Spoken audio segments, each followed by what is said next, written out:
위해서 베드로전서 3장 8절로 12절 말씀 한 절씩 말씀 받겠습니다. 마지막으로 말하노니 너희가 다 마음을 같이하여 채우라며 형제를 사랑하며 불쌍히 여기며 겸손하며 악을 악으로 욕을 욕으로 갚지 말고 도리어 복을 빌라. 이를 위하여 너희가 부르심을 입었으니 이는 복을 유업으로 받게 하려 하심이라. 그러므로 생명을 사랑하고 좋은 날 보기를 원하는 자는 혀를 금하여 악한 말을 그치며 그 입술로 괴유를 말하지 말고 악에서 떠나 선을 행하고 화평을 구하여 이를 쫓으라. 주의 눈은 의인을 향하시고 그의 귀는 저의 간구에 기울이시되 주의 낮은 악행하는 자들을 향하시느니라 하였느니라. 아멘. 기도합니다. 하나님 감사합니다. 걸어간 주를 살펴주셔서 아침에 나와서 주 앞에 예배하며 이 밤도 불러주셔서 또 주의 말씀을 듣게 하신 아버지 감사합니다. 늘 말씀을 통하여 더욱더 주님의 사랑을 알게 도와주시고 더욱더 주님을 신뢰하며 또 주님 바라보는 가운데 끝까지 믿음을 길을 달려갈 수 있도록 우리 모두에게 하나님이 친히 이끌어 주시고 인도해 주시옵소서. 예수 그리스도 이름으로 감사하며 기도 올리옵나이다. 아멘.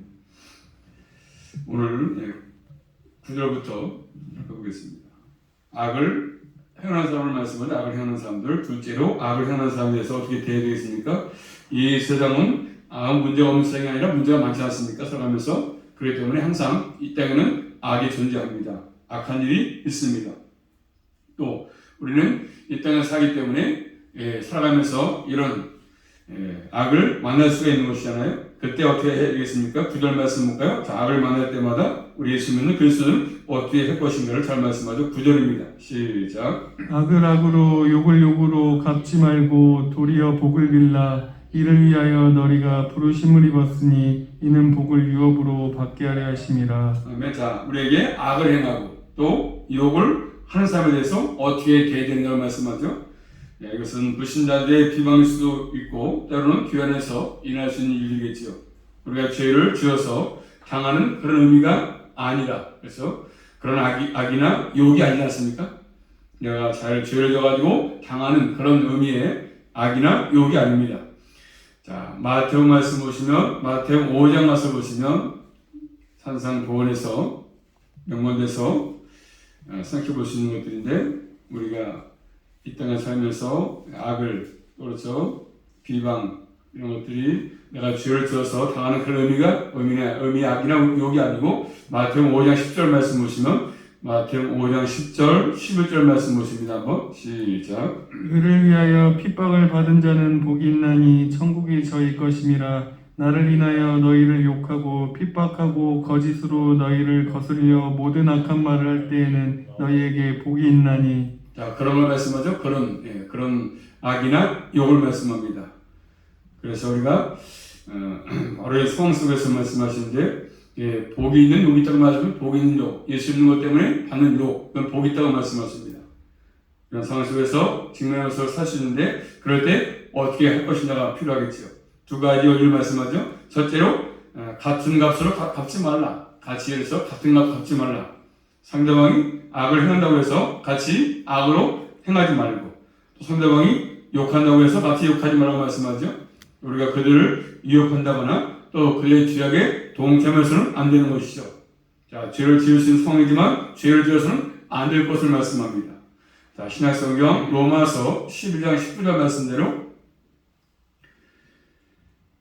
우리가 상대방이 욕한다고 해서 같이 욕하지 말고 또 위협한다고 같이 죄악에 동참하지 말고 죄를 지을 수 있는 상황이지만 죄를 지어서 안 된다고 말씀하시는데 로마서 12장 19절 말씀 보시면 로마서 12장 19절 말씀 시작. 네, 사랑하는 자들아 너희가 친히 원수를 갚지 말고 진노하심에 맡기라. 기록되었은데 원수 갚는 것이 내게 있으니 내가 갚으리라고 주께서 말씀하시니라. 자, 하나님의 진노하심에 맡기라고 말씀하죠. 하나님의 진노하심에 맡겨라. 내가 갚지 말고 하나님의 공의에 맡기라고 말씀합니다.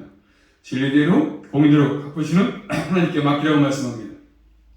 갚는 것은 원수 갚는 것은 내가 할 일이 아니기 때문에 하나님이 하신 일이기 때문에 하나님께 맡기라는 것이죠. 이 하나님의 일이거든요. 우리가 할 수 없는 것들 내가 하는 것이 하나님이 하시는 거기 때문에 그렇습니다. 그래서 두 가지 우리가 첫 번째 받는 값으로 갚지 말라. 두 번째는요, 도리어 그들에게 향해서 복을 빌라고 말씀하죠. 이 역시 주님의 하신 말씀을 정한 말씀인데 신약성경 마태복음 5장 4절의 말씀 보십니다. 도리어 그들에게 우리를 해하고 악을 행하는 자들에게 복을 빌라고 말씀하죠. 마태복음 5장 44절 말씀, 마태복음 5장 44절 말씀, 시작. 나는 너희에게 이르노니 너희 원수를 사랑하며 너희를 핍박하는 자를 위하여 기도하라. 뭐라고 말씀하죠? 오히려 그들에게 기도하라고 말씀하신 증거. 그들 사랑한다면 기도하라고 말씀하십니다. 핍박하는 사람들에서 사랑의 증거는 기도죠. 기도. 기도 내용이 어떤 내용이었습니까? 하나님께서 복 주기를 원하는 것이죠. 자, 또 신약성경 누가복음 6장 27절 말씀 보시면 누가복음 6장 27절 말씀, 누가복음 6장 27절 말씀, 시작. 그러나 너희 듣는 자에게 내가 이르노니 너희 원수를 사랑하며 너희를 미워하는 자를 선대하며 너희를 미워하는 자를 우리 선대하라. 이렇게 말씀하셔. 선대하라. 선대. 미워하는 자를 미움으로 대하지 말고 선하게 대하라. 선대. 이렇게 말씀하셔. 선하게 대하라고 말씀합니다. 그래서 우리 그리스도인들은 이러한 삶을 살라고 말씀하십니다. 참 어려운 일이지 않습니까? 어렵잖아요. 나한테 악을 행하고서 안 좋게 하는데 이렇게 복을 빈다는 것은 참 쉬운 일이 아니지 않습니까? 어려운 일이죠. 나에게 상처 주고 그래서 생각만 해도 속이 뒤집히고 우라통이 터지고 하는 데서 그 삶에서 복을 빌라고 말씀하시는데 참 쉬운 일은 아닙니다. 내가 그래서 갖겠다고 나서면 나중에 비참해지기 때문에 하나님이 나에게 맡기고 오히려 그들에게 복을 빌라고 말씀하시고 기도하라고 말씀하십니다. 이 참 그 쉬운 일이 아니죠. 그래서 성경은 이렇게 하라고 말씀합니다. 내가 갚아가지고 잘 못 갚으면 오히려 그 모든 것들이 나에게 돌아오기 때문에 그런 것이죠. 균형이 깨지기 때문에 그런 것입니다. 또 중요한 말씀이 있지 않습니까? 오늘 본 말씀 보시면 9절 말씀 다시 보시면 본 말씀 9절 시작. 악을 악으로 욕을 욕으로 갚지 말고 도리어 복을 빌라. 이를 위하여 너희가 부르심을 입었으니. 이를 위해서 우리가 부르심을 입었다고 말씀하죠. 그들을 위해서 복을 빌어주고 그래서 같이 악을 갚지 말고 이를 위해서 우리가 부르심을 받았다고 말씀합니다. 악을 행하고 욕을 하는 사람에게 그래서 복을 빌어주도록 하기 위해서 우리를 불렀다고 말씀합니다. 그래서 이 말씀은 예수 그리스도의 삶을 따르는 것이죠. 가짜시를 하나님의 부르심이 있는 그 자리에 그래서 어떤 사람이 있을 수 있습니다. 그렇지만 항상 하나님은 그 자를 위해서 또 그 사람을 위하여라고 말씀합니다. 그에 있는 것은 그 사람을 통해서 나를 보내신 것이 목적이 있으니까 그를 위해서 기도해주고 복을 빌라고 나를 불렀기 때문에 그런 것입니다. 그러면 항상 하나님 뜻을 깨닫고 우리는 그런 태도를 있으라고 말씀하죠. 쉬운 일이 아니지만 악을 갚지 말고 기도해주라고 말씀하십니다. 또 이어서 본 말씀 보시면 뭘 말씀합니까? 혀를 다스라고 말씀하죠. 혀를. 자, 세 번째로 그리스도는 어떠한 삶을 살느냐면 혀를 조심하라. 혀. 그리고 화평을 구하라고 말씀하죠. 자, 10절 11절입니다. 시작. 그러므로 생명을 사랑하고 좋은 날 보기를 원하는 자는 혀를 금하여 악한 말을 그치며 그 입술로 계율을 말하지 말고 악에서 떠나 선을 행하고 화평을 구하여 이를 좇으라. 그러므로 생명을 사랑하고 자신의 생명을 사랑한다면 또 좋은 날 보기를 원하는 자는 누구나 원하겠죠. 좋은 날 보기를. 혀를 금하라고 말씀하죠. 악한 말을 그치고 입술로 교율을 말하지 말고 거짓을 말하지 말고 악에서 떠나서 선을 행하고 화평을 구해서 쫓으라고 말씀합니다. 그리고 이 말씀은 형제들과 또 이웃과 관계를 맺고 사는 삶이 필요하다고 말씀하죠. 형제, 이웃과 관계 속에서 깨뜨리지 않고 그래서 우리가 말을 잘못하면 깨지지 않습니까? 관계가 형제도 마찬가지고 이웃도 마찬가지고 내가 말 한마디 잘못하면 관계가 깨지기 때문에 그렇습니다. 말이 참 중요하죠. 말 때문에 상처도 받고 말 때문에 사람과 관계가 멀어지고 이런 것들이 많잖아요. 그래서 교회에서 마찬가지죠. 형제의 관계 또 자기의 이웃과 마찬가지고 이런 것들 말을 한마디 잘못한 것 때문에 오해를 받게 되는 것이고 이런 것들이 많습니다. 그래서 심지어 가정도 마찬가지고 가정도 이런 것들 잘못하면 다 깨져버리는 것이기 때문에 그런 것입니다. 그러므로 항상 말하는 게 참 중요하죠. 말하는 것부터 구별되는 게 중요합니다. 말에서부터 모든 것들이 일어나기 때문에 그런 것이죠. 그만큼 말이 참 무서운 것이고 중요한 것입니다. 그래서 뭐 말씀하니까 첫 번째로 혀를 금해서 악한 말을 그치라고 말씀하죠. 말에 악이 없어요. 악은 사탄을 닮은 모습이고 사탄을 악한 자라고 말하지 않습니까? 성경은. 또 사탄은 대적자라 뜻입니다. 대적자. 그래서 마귀는 이간자. 그런 마귀겠습니까? 자, 말씀 신약성경 요한계시록 9장 가서 보시면 이렇게 사탄은 대적자고 마귀는 이간자인데 요한계시록 9장 12절 말씀 보시면 요한계시록 9장 12절 말씀 시작. 첫째 화는 지나갔으나 보라 아직도 이후에 화둘이 이르리로다. 요한계시록 9장 12절.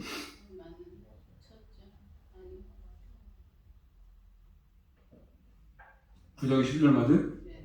다시 한번 읽어보세요. 첫째 화는 지나갔으나 보라 아직도 이후에 화둘이 이르리로다. 네.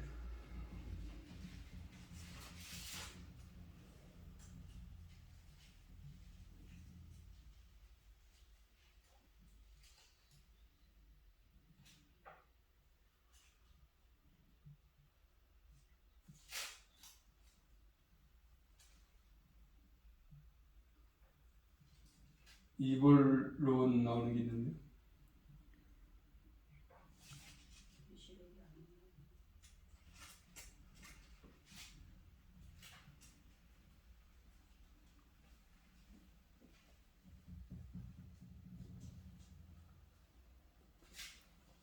뭐냐 11절에 11절 바로 11절 11절 요한계시록 9장 11절 저희에게 임금이 있으니 무적행의 사자라. 히브리음으로 이름은 아바돈이요 헬라음으로 이름은 아볼루올이로다. 아볼루온이 나오죠. 아볼루온 이 뜻은 파괴자인데 파괴자 하나님을 대적하고 형제를 대적하는 그래서 사탄을 닮았다 이렇게 말하는 것입니다. 그래서 악한 말은 마치 사탄이가 원수마귀가 하와를 꼬신 것처럼 유혹한 것처럼 또 아담을 꼬시던 넘어다 보니까 아담 전체 가족이 넘어가지 않았습니까? 파괴되는 것입니다. 그래서 항상 이렇게 말을 잘못하면 이렇게 가정을 파괴할 수 있고 개인의 삶도 파괴할 수 있는 것이죠. 그러므로 그러기를 가지 않도록 잘 하를 조심하라 이렇게 말씀합니다. 말로 세 가지를 하지 말라고 말씀하죠. 첫째는 뭐죠? 형제를 인격을 평하지 마라. 폄하. 상대방의 인격을 폄하에 낮게 보면서 얘기하지 말라. 또 두 번째는 뭡니까? 형제의 마음에 상처가지 않도록 해라. 말을 조심하라고 말씀합니다. 세 번째는 형제의 삶이 무너지지 않도록 하는 것입니다. 그 다음에 또 본 말씀 두 번째로 그 입술로 교율을 말하지 말라. 교율 거짓 교율은 기만하는 것이죠. 거짓으로 속이고 상대방을 학대하고 사기치고 위장하고 그런 말이죠. 형제들과의 언어 관계가 투명하지 않으면서 서로 속이고 이런 말 때문에 상처받고 사기치는 이런 것들이 많지 않습니까? 그래서 위선을 떨지 말라고 말씀하죠.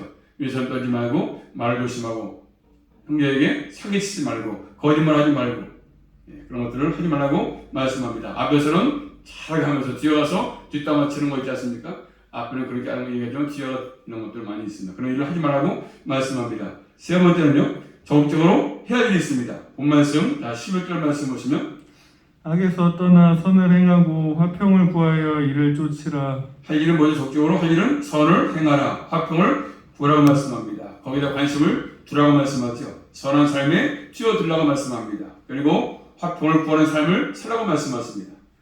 마태복음 5장 9절 말씀이니까 화평케 하는 자는 복이 있나니 저희가 하나님의 아들을 이끌어 받을 것이라고 말씀했습니다. 예수님께서 이 땅에 왜 오셨습니까? 오신 목적이 하나님과의 관계가 끼워진 것을 해서 회복하기 위해서 예수님이 오신 거 아니겠습니까?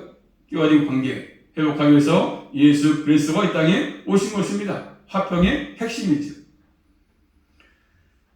그래서 우리는 이 땅에서 이런 것들이 필요합니다. 아무리 밤새 철야하고 기도하고 성경 많이 알고 있다 할지라도 결국 이렇게 화평하지 못하면 화평을 만들지 못하면 문제가 되겠죠. 아무리 열심히 기도하고 많이 알고 한다 할지라도 저 화평을 깨는 삶을 산다면서 말한 것 때문에 그 자리에서 공동체에서 화평이 깨지면 문제가 되는 것입니다. 관계가 깨지기 때문에 그런 것이잖아요. 항상 우리 언어는 합당한 언어가 필요합니다. 말을 잘 해내는 것이 필요한 것이죠. 그다음에 세 번째 또 우리 하나님 앞에서 선이 우리가 있습니다. 자, 결론적인 말씀인데, 자, 12절 말씀 보시면 12절입니다. 시작. 주의 눈은 의인을 향하시고 그의 귀는 저의 간구에 기울이시되 주의 낯은 악행하는 자들을 향하시느니라 하였느니라. 자, 그 말씀을 더 정확하게 이해하기 위해서는 자, 시편 34편을 가서 보시면 주의 눈은 의인을 향하시고 또 그의 귀는 저의 간구에 기울이시는데 주의 낯을 악한 자들을 향하신다 이렇게 말씀하는데 시편 34편 11절부터 16절 말씀 보시면 보겠습니다. 한번 그 가운데 먼저 11절부터 16절 말씀 시작. 너희 소자들아 와서 내게 들으라. 내가 여호와를 경외함은 너희에게 가르치리로다. 생명을 사모하고 장수하여 복받기를 원하는 사람이 누구뇨? 내 혀를 악에서 금하며 내 입술을 괴사한 말에서 금할지어다. 악을 버리고 선을 행하며 화평을 찾아 따를지어다. 여호와의 눈은 의인을 향하시고 그 귀는 저희 부르짖음에 기울이시는도다. 여호와의 얼굴은 행악하는 자를 대하사 저희의 자취를 땅에서 끊으려 하신도다. 그렇죠? 하나님의 눈은 눈이 보고 계시는데 우리 하나님 앞에 하나님 얼굴 앞에 항상 서 있다는 사실을 기억하라고 말씀합니다. 기억하라. 자, 첫째로 하나님께서는 의인의 기도에 귀를 기울이신다고 말씀하죠. 또 의인 누구였어요? 의인은요? 가까운 문명을 본다면 악을 행하지 않고 그래서 선을 행하는 사람, 화평을 구하는 사람이 의인이겠지. 의인. 악을 행하지 않고 선을 행하고 화평을 구하는 사람. 좀 더 멀게 본다면 뭐겠습니까? 8절과 9절같이 그런 사람을 사는 것이죠. 8절부터 9절 말씀. 그런 사람을 살면서 기도할 때 하나님이 귀를 기울인다고 말씀하시는 것들입니다. 반대로 악을 행하는 사람들은 하나님 어떻습니까? 정면으로 바라보십니다. 악인들. 공동 번역에 보니까 하나님이 노려보신다. 이렇게 말씀 악인들은 노려보신다고 번역했습니다. 이 바라봄은 악행에 대해서 노려보시는 것입니다. 악을 행하는 사람은 어떤 사람이겠습니까? 가까이 보내는 혀를 금하지 않고 악을 행하고 사람을 속이고 사기치고 그래서 또 형제를 사랑하지 않고 교회 공동체를 떼버리고 이런 것들입니다. 특별히 9절 말씀이니까 하나님 부르심에 따라서 행하지 아니한 사람을 말씀합니다. 그런 사람은 하나님 앞에 기도한다고 서 있다 할지라도 오히려 하나님이 노려보신다고 노려보신다. 악인들은 하나님이. 우리는 하나님께서 합당히 보시는 착한 백성으로서의 삶을 이 땅에 살라고 말씀합니다. 그래서 하나님과 동의하는 삶을 살라고 말씀하죠. 그래서 성숙한 신앙의 삶으로서 이 땅에서 우리는 삶을 살라고 말씀하십니다. 꼭 기억하셔서 남은 생도 항상 입을 조심하고 또 우리의 모든 악을 행하지 않고 또 선을 행하는 일에 믿음의 삶을 살아갈 수 있기를 주님의 이름으로 축복합니다. 기도합니다. 살아계신 아버지 감사합니다. 오늘도 베드로서 말씀을 통해서 또 아버지께서 형제를 사랑하고 악을 배치라고 말씀하십니다. 형제들 말을 조심하게 하시고 입을 조심하게 하셔서 또 상대방에게 상처를 준다든가 마음을 아프게 한다든가 또 사기치는 일이 없도록 도와주시고 선행하고 화평을 구할 수만 있도록 인도해 주시옵소서. 우리 가는 곳에 화평이 깨지지 않도록 함께해 주시옵소서. 예수 그리스도 이름으로 감사하며 기도 올리옵나이다. 아멘.